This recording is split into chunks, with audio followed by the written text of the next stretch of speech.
Hello अस्सलाम वालेकुम। कैसे हैं आप लोग? ठीक हैं? आप ठीक हो? चले, सही हो गया। आज बहुत इम्पोर्टेंट टॉपिक के ऊपर मैं आपसे बात करने जा रहा हूँ।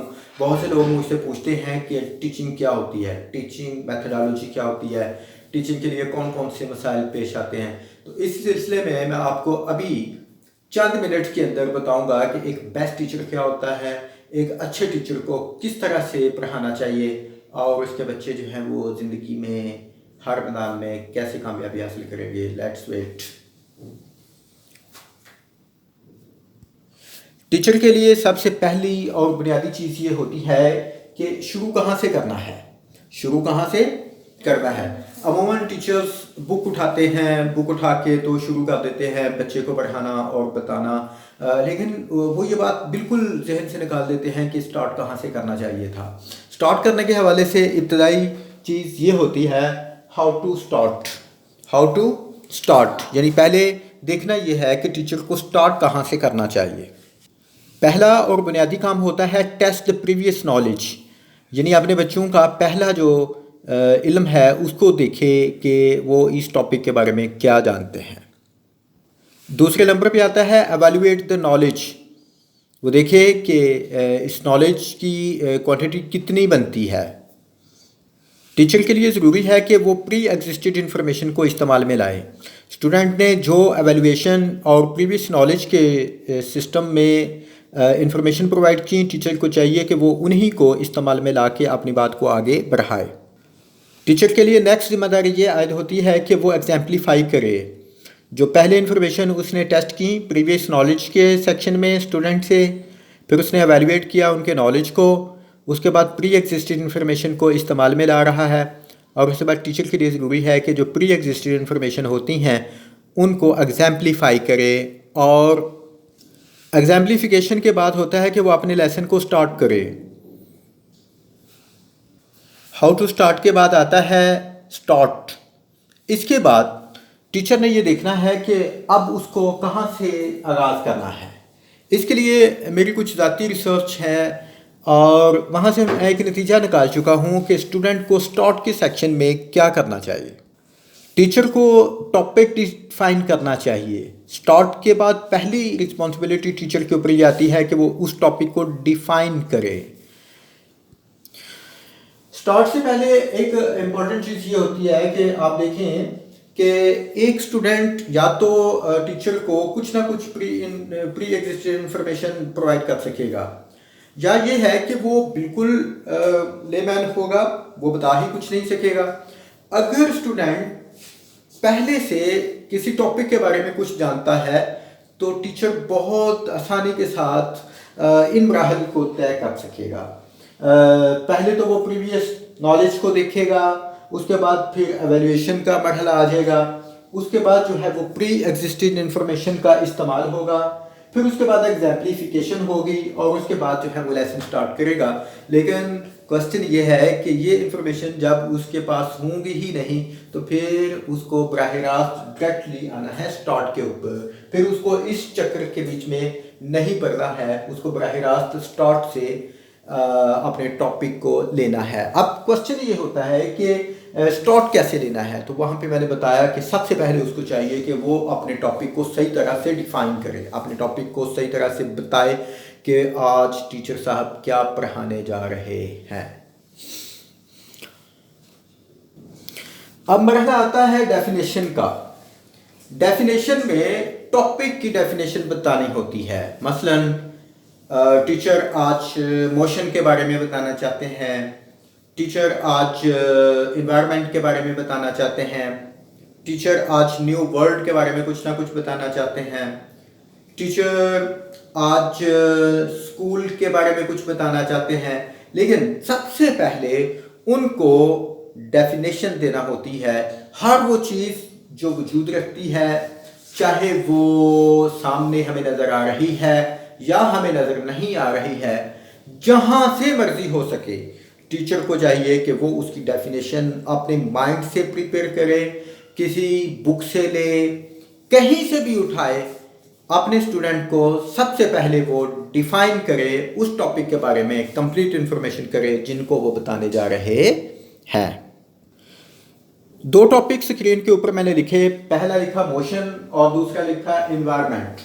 अब टीचर अपने स्टूडेंट्स को बताना चाहते हैं या तो मोशन या फिर एनवायरनमेंट के बारे में। यहाँ पे टीचर की रिस्पॉन्सिबिलिटी ये है कि वो पहले मोशन की डेफिनेशन बताए या फिर वो एनवायरनमेंट के बारे में मुकम्मल इन्फॉर्मेशन स्टूडेंट्स को प्रोवाइड करे। लेकिन सवाल ये होता है कि डेफिनेशन के ज़ुमरे में मुकम्मल इन्फॉर्मेशन कितनी देनी है। मैंने इसके बारे में एक फार्मूला इन्वेंट किया हुआ है। मैं अमूमन अपने माइंड के अंदर एक चीज़ बैठा के बैठता हूँ कि स्टार्ट कहाँ से लेना है, डिफाइन कैसे करना है। तो मैंने अपनी टीचिंग मेथडोलॉजी में लिया इस बात को कि ब्लाइंड मैन फार्मूला अडॉप्ट करना बहुत ज़रूरी है, जो कि मैं अमूमन करता हूँ। सबसे पहले मैं ये तस्वर करता हूँ कि जो स्टूडेंट मेरे सामने बैठा हुआ है वो बिल्कुल अंधा है। उसने ज़िंदगी में कभी सूरज नहीं देखा, उसने कभी चांद नहीं देखा, उसने कभी इन्वायरमेंट नहीं देखा, उसने कभी बुक नहीं देखी, उसने कभी मोशन नहीं देखी, उसने कोई आदमी नहीं देखे, उसने ज़िंदगी में कुछ भी नहीं देखा। हाँ, बस उसने सुन रखा है, उसने चीज़ों को महसूस कर रखा है। अब मैं उसके इल्म को कैसे बढ़ा सकता हूँ? अब उसके सिर्फ मेरे सामने कान हैं और मैं सिर्फ उसको कानों की मदद से उस चीज़ के बारे में उसको बताने जा रहा हूँ कि ये क्या होती है। अब एक ब्लाइंड मैन को बताना है कि एनवायरनमेंट क्या होता है। उसने तो कभी एनवायरनमेंट देखा भी नहीं, उसने एनवायरनमेंट सुना भी नहीं। आज मैं बिल्कुल एक नई बात उसके सामने लेके आ रहा हूँ और बताने जा रहा हूँ कि एनवायरनमेंट क्या होता है। तो अब उसकी स्टूडेंट की आंखें बंद हैं। अब मैं कहाँ से स्टार्ट करूँगा? मुझे स्टार्ट करना चाहिए यहाँ से। मैं उसे बताऊँगा कि एनवायरनमेंट किसे कहते हैं। हर दुनिया की चीज़ एक माहौल के अंदर रहती है, उसकी इर्द गिर्द सराउंडिंग होती है, वो एक सराउंडिंग के बीच में पैदा होता है, उस सराउंडिंग के बीच में वो जवान चढ़ता है, उसके गिर्द हवा होती है, पानी होता है, रोशनी होती है, उसके आसपास लोग रहते हैं और उसके आसपास दुनिया की हर वो चीज़ जो लिविंग है वो भी है और जो नॉन लिविंग है वो भी पाई जाती है। इस सारे सराउंडिंग को, उसके आसपास की तमाम चीज़ों को एनवायरनमेंट कहते हैं।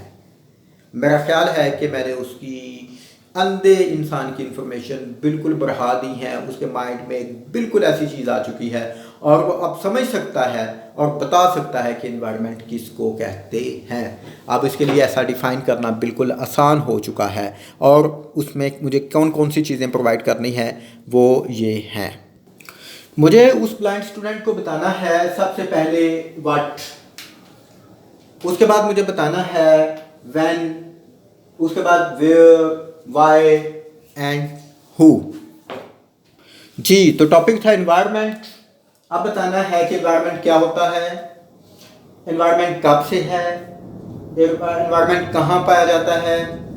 फिर हमें बताना है स्टूडेंट को कि एनवायरनमेंट क्यों होता है और उसके बाद एक क्वेश्चन आ जाएगा हु, यानी एनवायरनमेंट के पीछे क्या है, एनवायरनमेंट कौन होता है, या अगर वो है तो उसके पीछे कौन से महरक़ात हैं या कौन सी कुव्वत है जो एनवायरनमेंट को बनाती है।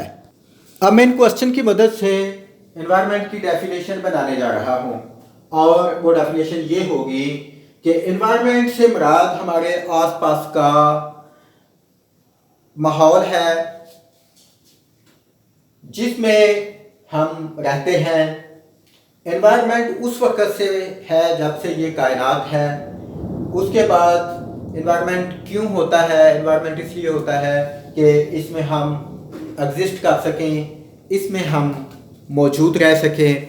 उसके बाद हु का आंसर आ गया, वो ये होता है कि कुदरत ने हर कायनात की चीज़ को एक माहौल दे रखा है और वो उस माहौल के बीच में उस कायनात की उस चीज़ को परवान चढ़ाता है। माहौल की डेफिनेशन जो मैंने इनकी मदद से बनाई वो बिल्कुल आपके सामने है। इसकी उर्दू में डेफिनेशन मैंने की कि माहौल से मुराद किसी भी जानदार या गैर जानदार शय के इर्द गिर्द पाई जाने वाली फ़िज़ा है जो इसके वजूद में आने से पहले इसके इर्द गिर्द मौजूद होती है। माहौल हर शय की बुनियादी ज़रूरत है। खालिक ने हर शय को उसके वजूद के मुताबिक माहौल दे रखा है। ये डेफिनेशन मैंने की इन क्वेश्चंस की मदद से और वो डेफिनेशन आपके बिल्कुल सामने है। जी, तो आज के लिए इतना ही। मैं आज आपको सिर्फ ये बता सका कि टीचिंग मेथडोलॉजी में कौन सी बात बहुत ज़रूरी है यानी सबसे पहले आप देखें कि स्टार्ट कहाँ से करना है। अगर आपका स्टार्ट बहुत अच्छा हुआ तो समझ लें कि आपका सब कुछ बहुत अच्छा हुआ। स्टूडेंट के लिए इंतहाई इम्पोर्टेंट चीज़ होता है स्टार्ट ऑफ लेसन। अगर किसी भी लेसन का स्टार्ट अच्छा है तो इसका मतलब हुआ है कि आप उस टॉपिक के बारे में तमाम तरह इन्फॉर्मेशन जो है वो आपने स्टूडेंट को दे चुके हैं। अगर आप ऐसा नहीं कर पाए तो स्टूडेंट बिल्कुल कंफ्यूज रहेगा और आपके आधे पौने घंटे की तमाम टीचिंग के दौरान वो कुछ भी नहीं सीख सकेगा। तो उम्मीद है कि आज का लेक्चर आपके लिए हेल्पफुल होगा। अल्लाह आपका हमें नासर हो।